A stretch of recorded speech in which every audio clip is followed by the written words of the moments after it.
الصفر باللغة الإنجليزية شلون دبرتيها هاي؟ أخي صفر باللغة الإنجليزية بلا زحمة عليك.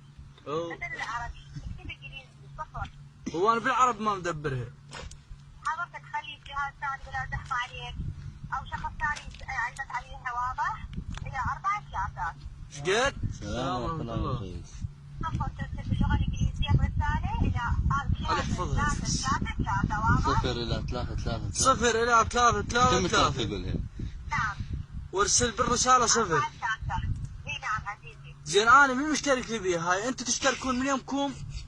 أخي هذا مو اشتراك، احنا بنشترك حضرتك واضح؟ أجل شيل يقول لي يلا تاج الرصيد يلا هسه أنا إذا أشد رصيد ما قمت تستقطعون مني. لا أخويا فقط بتشتري صفر راح يتوقف عندك واضح أخوي الكريم؟ ما افتهمت كل شيء.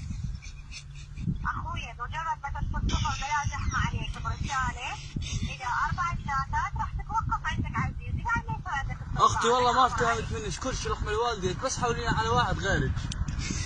أخي حاولت تنظم التليفون وتصل مرة ثانية. أنا شلون أسده وقوة حصلتكم. عشان تهديني واحدة واحدة. أخويا أرسل صفر باللغة الإنجليزية برسالة. دقيقة.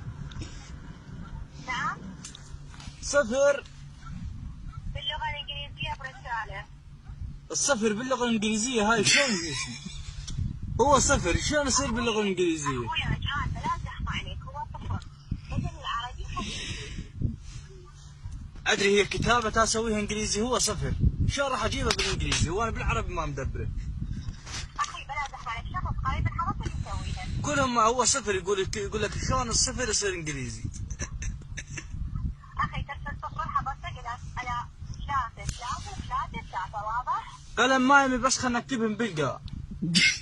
اكتبها يا عزيزي. 0 3 واضح؟ نوب 3 نعم.